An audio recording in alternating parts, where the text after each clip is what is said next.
segment sponsored by Appalachian Resource Conservation and Development Council. Well, today we are here at Motte and Bailey Farm for a story of a farmer who is picking up where his grandfather left off. After 20 years, this old produce stand is now back open. The next generation has dusted off the cobwebs and started planting, picking, and producing once again. Take a look.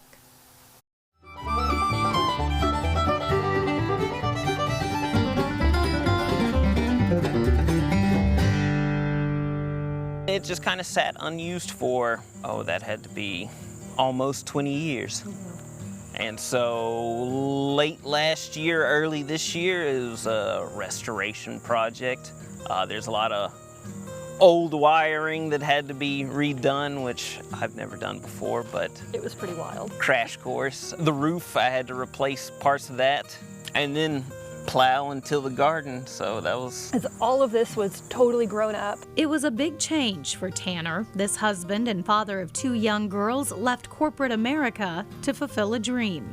I probably spent a little over 3 years at Eastman, and they zipped by in 9 months down here. I have fully experienced like every single day this year, and plenty of times I'm like, man, this year's almost over, and we're not even 3/4 of the way through. So I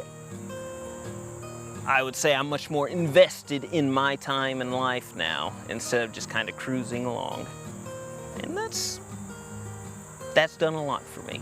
It's also done a lot for his wife, Becca, who says it's made a difference for the whole family. I've never taken a leap of faith like that, but talking with some friends, I mean, I was scared, but I knew that if we didn't try, that we never would, and then would regret it forever. This was kind of a dream that we have talked about as long as we've been together. Might be hard to believe, but this is actually their first growing season. Tanner worked hard to get everything ready to be planted by March 10th. He wanted to get the peas and collard greens in the ground. Our living room basically turned into a greenhouse. We've got some big windows, and we just had like seed trays all over. But it worked. We got them in the ground. Then it was a plant as convenient. And, we put out a lot of good food this year. A lot of stuff didn't work, but a lot of stuff did. And so now we're gonna try to replicate that success next year. One thing that definitely worked, tomatoes, and lots of them. At one point, Tanner says he was pulling about 500 pounds of tomatoes every week. I've complained about tomatoes, but now as they're starting to dry up, I'm really going through the patch going, miss you guys, I'm sorry. Come back. Yeah. And beans, a ton of beans. Yeah, the okra. It seems we can't make enough beans, so we'll grow more next year. Okra, likewise. So we've done a lot. Eventually going forward, we'd like to put in fruit trees and things like that. Working in the garden so close to the produce stand, people took note, and it didn't take long before some started stopping in, seeing what they had and sharing stories from the past. Having people drive by that used to shop here when his papa had the market, and they're like, we used to come here all the time. And it just feels so good to have that generational connection. Speaking of connection, they also enjoyed being part of the Johnson City Farmers Market, bringing in their baskets full of peppers, squash, of course tomatoes, but several other fresh goodies as well. Met a lot of good people, and specifically a lot of great repeat customers that you're just thrilled to see every day. Yeah. And I didn't think it would happen or know it would happen, but you start to get kind of invested in these people, and you're happy when they show up again. You're like, welcome back, guys. It's good to see you. Meeting new people, enjoying better health, and spending quality time together. All benefits of this new life for this family. I got to grow up running around the property and down here and playing in the creek, and I wanted that to be an option for them. Yeah, I think it's an opportunity that I took for granted as a young person, and I hope they don't. And I hope they can also bring all their friends around here and run around and explore and run away the deer. And it's been really cool to,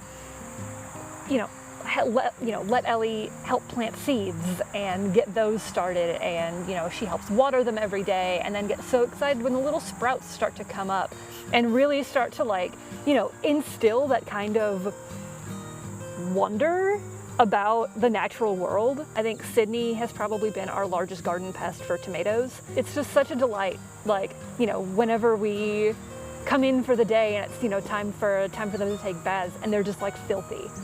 It just feels so good. Job well done. Yeah, covered in dirt, belly full of vegetables.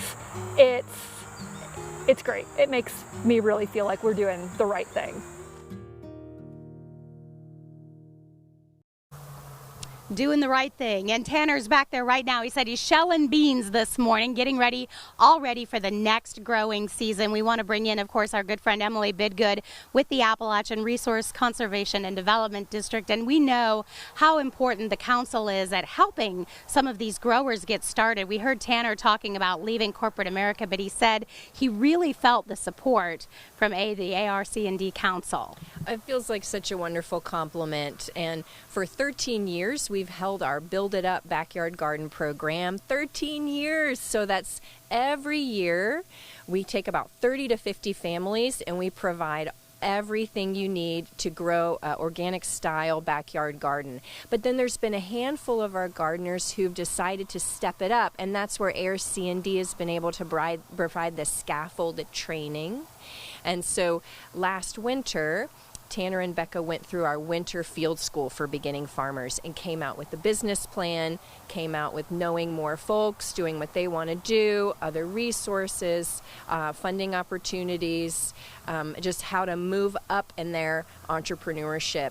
And it's so wonderful to film out here live and see this beautiful space that they have to build that dream and build that business. Yeah, it's certainly come full circle. And they also said, they were taking that leap of faith, but it didn't feel so scary because they felt prepared and that you guys had helped them really make sure that they had thought through that process. Well, we've had 10 years to refine this field school beginning farmer training program, and it really does show people an overview of what it might mean to small-scale family farm in East Tennessee. We have, and it's an incredible mix of folks because we have locals like Tanner, like Becca, and we also have people who are just moving here. And they say, how do you farm? What do you farm? What do you grow? What are the rules? How do I learn about water and soil health here in East Tennessee? And we heavily rely on our great extension service partners and our soil conservation partners to hold that program. But we do have to take a hiatus from that this year. We did lose our federal funding for it, but we're really confident that we can take this winter to strategically reach out to our alumni and say, what's the next 10 years of a program that we can bring really excellent beginning farmer education to this area. Yeah, continuing that commitment. And we also want to mention, of course, this weekend marked that 1-year anniversary from Hurricane Helene. You also have a program to help those that were impacted. Mm-hmm.